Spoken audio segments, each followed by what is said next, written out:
Kesetimbangan kimia bagian yang kedua. Pada bagian ini, kita akan mempelajari pergeseran kesetimbangan. Sistem kesetimbangan itu dapat dipengaruhi oleh faktor dari luar sistem. Menurut azas Henry Lee Ketelier, apabila sistem dalam keadaan setimbang diganggu, maka sistem tersebut akan menanggapi gangguan tersebut dengan mengurangi gangguan itu dan bila mungkin mengembalikan sistem tersebut ke keadaan setimbang. Jadi kalau ada gangguan dari luar, tidak serta-merta kesetimbangan suatu zat itu terganggu.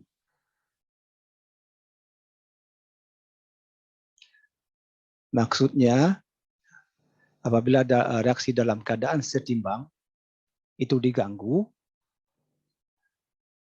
maka reaksi menjadi tidak setimbang. Nah, penyebabnya bisa karena terjadinya perubahan konsentrasi, atau terjadinya perubahan volume, atau berubahnya tekanan, atau terjadinya perubahan suhu. Sekarang kita lihat satu persatu. Pengaruh konsentrasi. Jika dalam keadaan setimbang, apabila suatu zat ditingkatkan konsentrasinya, maka kesetimbangan akan bergeser ke arah yang berlawanan dari zat tersebut. Bergeser itu maksudnya kesetimbangan mengarah ke arah yang berlawanan dari zat tersebut. Atau reaksi akan berjalan ke arah yang berlawanan dari zat tersebut. Contohnya, reaksi pembentukan amonia ini dalam keadaan setimbang. Nah, kemana reaksi bergeser atau kemana arah reaksi jika N2-nya ditambah atau H2-nya yang ditambah atau amoniaknya yang ditambah. Nah, berdasarkan pengertian di atas, apabila suatu konsentrasi ditingkatkan konsentrasinya, maka reaksi bergeser ke arah yang berlawanan dari zat tersebut. Jadi kalau N2 ditambah, maka reaksi akan ke kanan. Maka amoniak akan terbentuk. Kalau H2 ditambah, juga nanti akan ke kanan. Artinya NH3 akan terbentuk. Kalau NH3-nya yang ditambah, maka reaksi akan ke kiri. Maka N2 dan H2 yang akan terbentuk.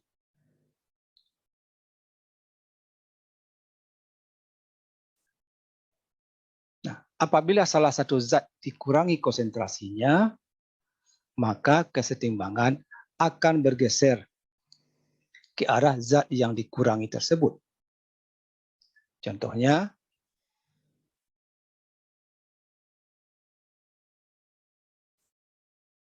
kemana reaksi akan bergeser jika N2 dikurangi, atau H2 yang dikurangi, atau NH3 yang dikurangi. Jadi kalau konsentrasi suatu zat dikurangi, maka reaksi bergeser ke arah zat tersebut. Jadi kalau N2 dikurangi, maka arah panah reaksi akan ke kiri. Artinya NH3 semakin berkurang. N2 dan H2 semakin banyak terbentuk. Begitu juga kalau H2 dikurangi, maka NH3-nya akan berkurang. Kalau NH3-nya yang kita kurangi, maka reaksi akan ke kanan, akan ke kanan, maka NH3-nya akan semakin banyak terbentuk. Itu pengaruh konsentrasi terhadap kesetimbangan.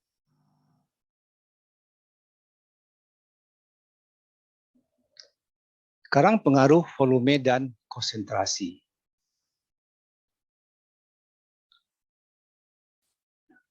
Reaksi dalam fasa cair. Jika volume diperbesar, maka konsentrasi zat makin kecil. Atau sebaliknya, jika konsentrasi semakin besar, maka volume bisa semakin kecil. Nah, kita lihat hubungannya dengan rumus molaritas. Molaritas adalah merupakan konsentrasi. Molaritas sama dengan mol per volume, volume dalam liter. Maka konsentrasi berbanding dengan volume ini berbanding terbalik. Jadi kalau konsentrasi molaritas makin besar, maka volume makin kecil. Atau sebaliknya, jika konsentrasi atau molaritas makin kecil, maka volume semakin besar. Sekarang pengaruh volume dan tekanan pada gas.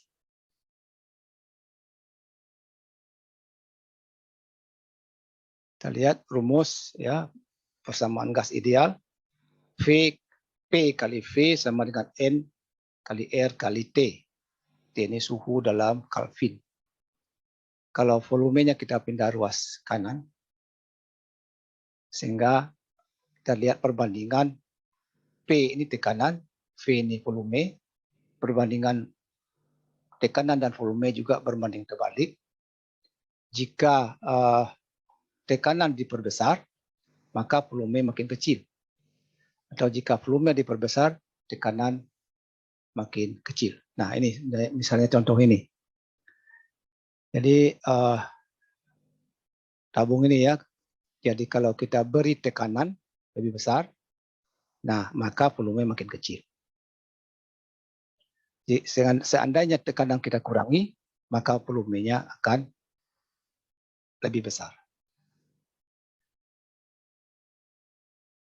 Kita lihat lagi contohnya, misalnya gas NO2 yang dimasukkan dalam suntik seperti ini, alat suntik. Kalau ini ditekan, ya,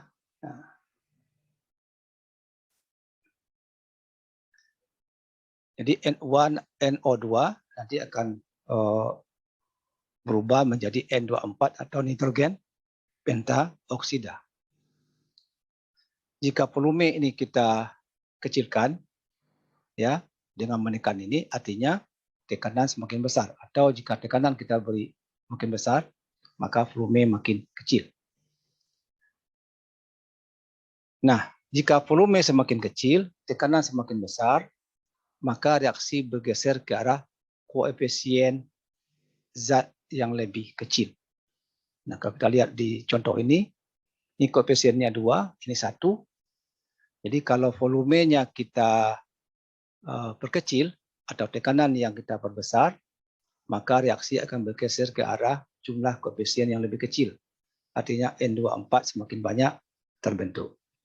Jadi supaya N24 semakin banyak terbentuk, maka kita harus memperbesar tekanan dan arti yang lain volumenya semakin kecil. Nah, kata kuncinya bisa kita lihat di sini. Jika tekanan diperbesar, artinya volume makin kecil. Maka kesetimbangan akan bergeser ke arah koefisien yang lebih kecil. Sebaliknya, jika tekanan kita perkecil, artinya volume makin besar. Maka kesetimbangan akan bergeser ke arah jumlah koefisien yang lebih besar. Kita lihat contohnya. Reaksi pembentukan gas amonia. Jadi jumlah koefisien zat bereaksi 4, 1 tambah 3, 4. Produknya 2. Kemana arah reaksi jika tekanan diperbesar? Kedua, kalau volumenya diperbesar. Yang ketiga, kalau tekanan diperbesar. 4, kalau volumenya yang diperkecil. Nah, kemana arah reaksi? Jadi arah reaksi tergantung kepada jumlah koefisien. Jika tekanan diperbesar, artinya volume makin kecil. Reaksi akan bergeser ke arah jumlah koefisien yang lebih kecil. Artinya nanti ke kanan. Berarti NH3 semakin banyak terbentuk. Kalau volume diperbesar, artinya tekanan makin kecil, maka reaksi akan bergeser ke arah jumlah koefisien yang lebih besar. Yang lebih besar mana? Yang sebelah kiri. Artinya reaksi akan mengarah ke kiri, artinya nitrogen dan hidrogen semakin banyak terbentuk. Berikut apabila tekanan kita perkecil. Kalau tekanan diperkecil, artinya volume makin besar. Kalau volume makin besar, maka reaksi bergeser ke arah jumlah koefisien yang lebih besar, berarti ke kiri juga. Ya.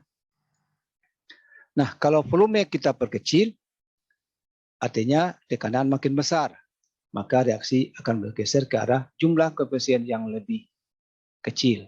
Artinya juga reaksi akan mengarah ke kanan, artinya juga amonia semakin banyak terbentuk.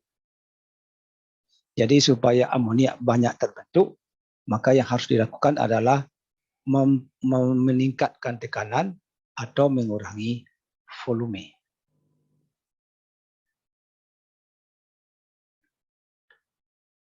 Nah, perubahan tekanan tidak dipengaruhi konsentrasi zat padat dan zat cair. Jadi tekanan hanya berpengaruh pada gas saja. Sedangkan untuk zat cair dan zat padat, tekanan tidak berpengaruh. Kita lihat contohnya, karbon yang berbentuk padat direaksikan dengan gas NO2 berbentuk gas, hasilnya gas CO2 dan gas nitrogen. Jadi yang pengaruh hanya fase gas saja. Jadi kalau kita jumlahkan koefisiennya yang sebelah kiri hanya 2, karbon tidak kita hitung.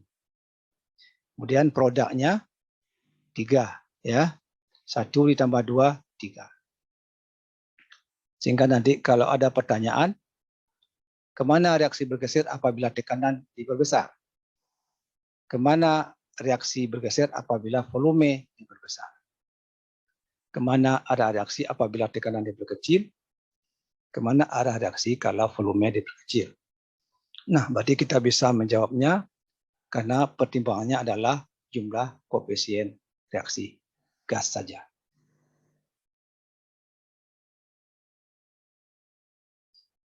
Nah, perubahan tekanan juga tidak berpengaruh terhadap keseimbangan jika kedua ruas memiliki jumlah koefisien yang sama. Kita lihat ya contohnya. H2 dengan I2 akan menghasilkan HI. H2 1, I2 1 jumlah koefisiennya 2. Sedangkan yang di kanan HI juga 2. Artinya jumlah koefisien di kiri sama dengan yang di kanan. Itu artinya jumlah tekanan tidak berpengaruh terhadap kesetimbangan.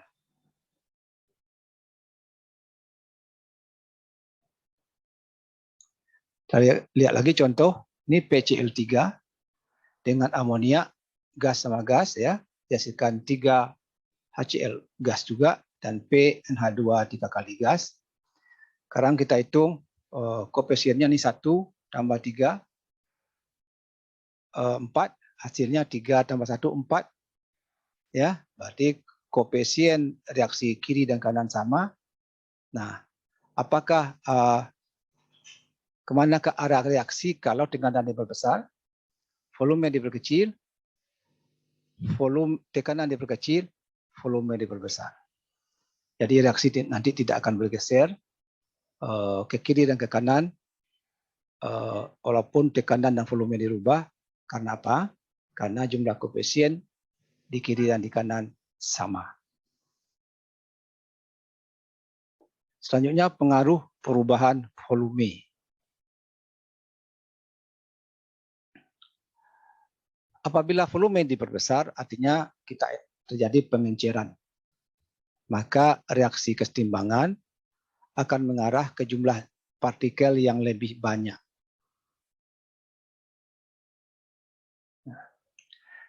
Kalau kesetimbangan gas, peningkatan volume, ya, apabila terjadi peningkatan volume, maka kesetimbangan atau arah reaksi akan bergeser ke arah jumlah koefisien yang lebih kecil. Nah, jadi Berbeda dengan larutan ya. Kalau larutan ditingkatkan volumenya, reaksi bergeser ke arah jumlah partikel yang lebih banyak. Kalau gas ditingkatkan konsentrasinya, diperbesar volumenya, maka kesetimbangan bergeser ke arah jumlah koefisien yang lebih kecil. Contohnya SO2 reaksikan dengan O2 diperoleh SO3. SO2 dan O2 ini koefisiennya 3. SO2 ini 2 koefisiennya. Nah, jadi kalau pada gas, peningkatan volume, ya kalau volume ditingkatkan, maka kesetimbangan bergeser ke arah jumlah koefisien yang lebih kecil. Jadi kalau volume ditingkatkan, maka reaksi akan ke kanan. Kalau volume diperkecil, maka kesetimbangan mengarah ke koefisien yang lebih besar. Nah, kalau SO2 ditambah, nah ini ya partikelnya, maka reaksi bergeser ke arah jumlah partikel yang lebih banyak. Perubahan temperatur. Jadi dalam reaksi kimia terjadi perubahan temperatur. Reaksinya ada yang bersifat eksoterm, reaksi yang membutuhkan panas, menghasilkan panas. Ada juga reaksi yang memerlukan panas, disebut juga dengan reaksi endoterm. Jadi reaksi eksoterm, apabila satu zat direaksikan akan timbul panas. Nah, ini bisa kita lihat dari nilai delta H-nya minus ya. Kemudian kalau reaksi endoterm, reaksi yang membutuhkan panas agar reaksi bisa berlangsung. Kita bisa lihat dengan nilai delta H yang positif. Artinya kalau A23B2 direaksikan terbentuk 2AB3, maka yang di sebelah kanan ini endoterm, berarti sebelah kirinya eksoterm. Kalau di atas, kalau di kanan eksoterm, maka di kirinya endoterm. Nah, jika reaksi dalam keadaan setimbang, suhunya kita tingkatkan, dipertinggi suhunya, maka reaksi bergeser ke arah yang memerlukan panas. Artinya bergeser ke arah reaksi yang bersifat endoterm atau delta H-nya yang positif. Nah, jika pada reaksi dalam keadaan setimbang diturunkan suhunya, maka reaksi bergeser ke arah yang menghasilkan panas atau eksoterm. Ya, eksoterm. Kita lihat contohnya. Gas CO dengan H2 kita reaksikan terbentuk metanol atau CH3OH. Dihasilkan minus 254 kilokalori. Jadi delta H-nya negatif, ini artinya reaksi bersifat eksoterm. Ya. Nah, kemana reaksi bergeser jika suhunya dinaikkan atau suhu diturunkan? Jadi kalau suhu dinaikkan, reaksi bergeser ke arah endoterm. Dari endoterm di sini di mana? Tentu di sebelah kiri, karena di kanan bersifat eksoterm. Kalau suhu diturunkan, reaksi bergeser ke arah endoterm, ke arah eksoterm. Eksoterm di sini di sebelah kanan. Nah, supaya CH3OH semakin banyak terbentuk, artinya suhu harus diturunkan. Kita lihat contoh yang lain, penguraian H2O menjadi H2 dan setengah O2. Reaksinya bersifat endoterm, artinya memerlukan panas. Nah, kemana reaksi akan bergeser apabila suhu dinaikkan atau suhu diturunkan? Jadi kalau suhu diturunkan, dinaikkan, maka reaksi akan bergeser ke arah endoterm. Ya, di sini endotheliumnya ada di sebelah kanan. Nah, jadi kalau suhu diturunkan, maka reaksi akan bergeser ke arah eksoterium. Eksoteriumnya di sini di sebelah kiri. Jadi gimana supaya semakin banyak H2O terurai, maka reaksi harus dijalankan pada suhu yang lebih tinggi atau suhunya dinaikkan. Katalisator. Di katalisator ini adalah suatu zat untuk mempercepat terbentuknya hasil reaksi. Nah, zat katalis ini awalnya ikut bereaksi, tapi setelah reaksi selesai dia akan terbentuk kembali.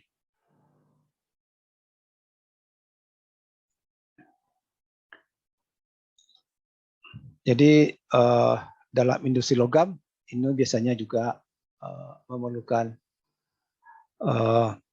katalis. Kemudian dalam makhluk hidup juga ada katalis, misalnya enzim, ya itu juga berfungsi sebagai katalis. Selanjutnya tetapan kesetimbangan, disebut dengan KC. Ya. Ini merupakan konsentrasi zat-zat produk dibagi dengan hasil kali konsentrasi zat-zat reaktan yang masing-masingnya dipangkatkan. Ya. Harga koefisien reaksinya adalah tetap dan terjadi pada suhu yang tetap. Jadi maksud dari kalimat ini seperti bisa kita lihat dari contoh berikut. Misalnya MAB direaksikan dengan NCD, dihasilkan PAD dan QCB. Jadi M, N, P dan Q ini kita anggap sebagai koefisien. Maka tetapan kesetimbangannya atau KC adalah hasil kali konsentrasi zat reaktan, ya itu ya, ini reaktannya. Nah, konsentrasi zat-zat produk dibagi dengan hasil kali konsentrasi zat reaktan. Ini produknya AD dan CB. Ini reaktannya AB dan CD. Nah, jadi konsentrasi AD berpangkat P dikali konsentrasi CB berpangkat Q. Nah, dibagi ya. Nah, dibagi dengan konsentrasi reaktannya. Reaktannya AB dan CD. Jadi konsentrasi AB berpangkat M dan dikali konsentrasi CD berpangkat N.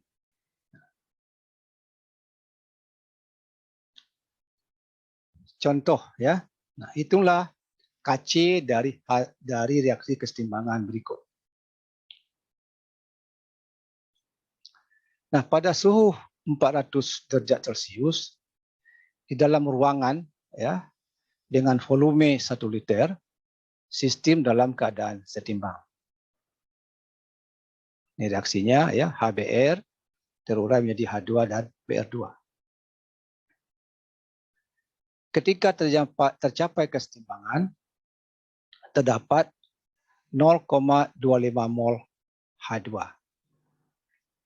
0,25 mol Br2, dan 0,5 mol HBr.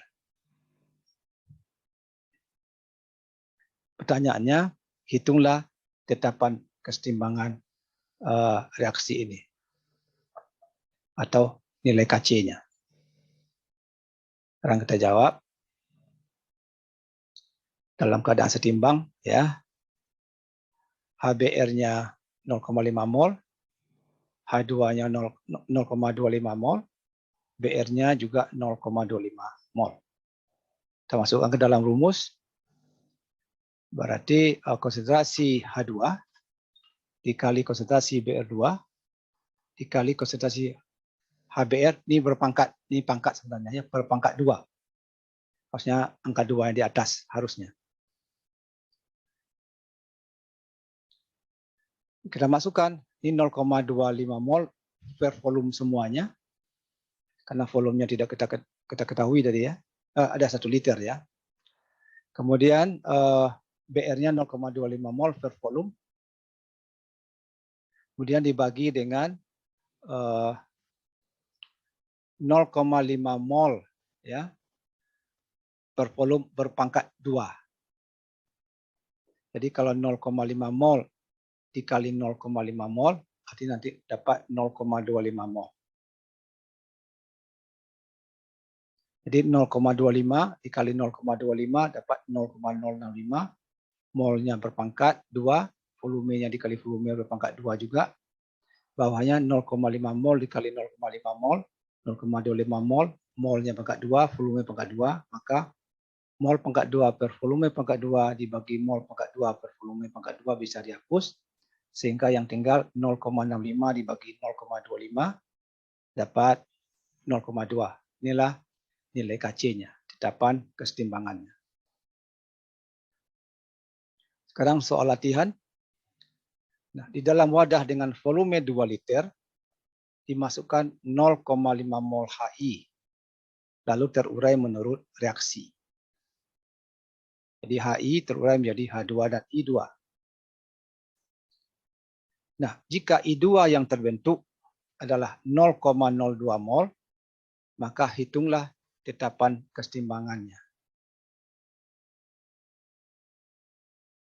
Nah, itu nanti kan tentu bisa dicari, ya. Jadi kita buat dulu rumus Kc-nya. Kc sama dengan konsentrasi H2 dikali konsentrasi I2 dibagi konsentrasi AI pangkat 2.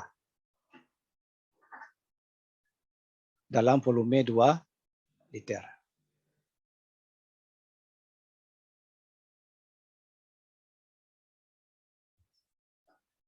Soal yang kedua, pada suhu tertentu di dalam ruangan 5 liter, jadi volume 5 liter, direaksikan 1 mol gas H2 dan 2 mol gas CO2.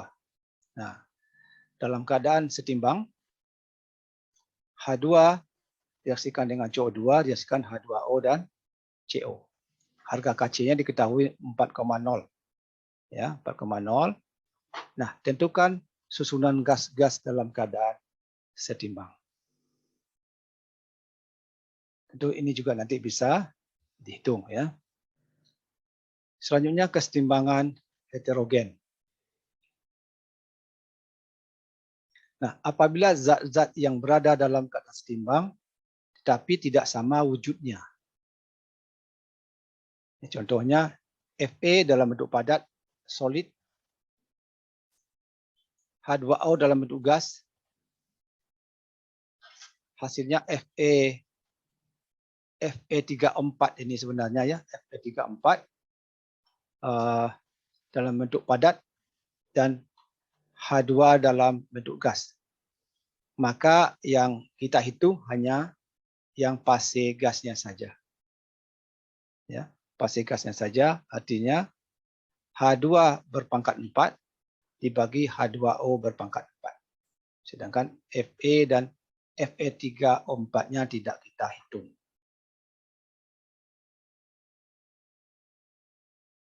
Selanjutnya penerapan kesetimbangan dalam industri. Pertama, dalam proses pembuatan gas amonia. Jadi untuk membuat amonia direaksikan nitrogen dengan hidrogen, ya, sehingga diperoleh gas amonia. Maka dalam 1 mol dihasilkan min 92 kilojoule, ya. Reaksinya berarti bersifat eksoterm. Penemu reaksi ini adalah Fritz Haber. Bahkan sampai dapat hadiah Nobel pada tahun 1918. Kemudian reaksi ini dikembangkan oleh Carl Bosch, ya, sehingga nama teori ini disebut dengan proses Haber-Bosch, diambil dari kedua nama penemunya ini. Nah, supaya NH3 banyak terbentuk, apa yang harus dilakukan? Apakah kita harus meningkatkan suhunya atau menurunkan suhunya? Anda ingat, ini reaksinya eksoterm. Kalau suhu ditingkatkan, berarti reaksi mengarah ke endoterm. Kalau suhu diturunkan, reaksi mengarah ke eksoterm. Artinya suhu harus diturunkan atau reaksi dalam suhu yang rendah. Kemudian untuk mempercepat terbentuknya amonia, bisa juga menggunakan katalis. Ya, katalis. Antara lain Fe3O4, ya, yang mengandung bisa K2O, CaO, MgO, Al2O3 atau SiO2.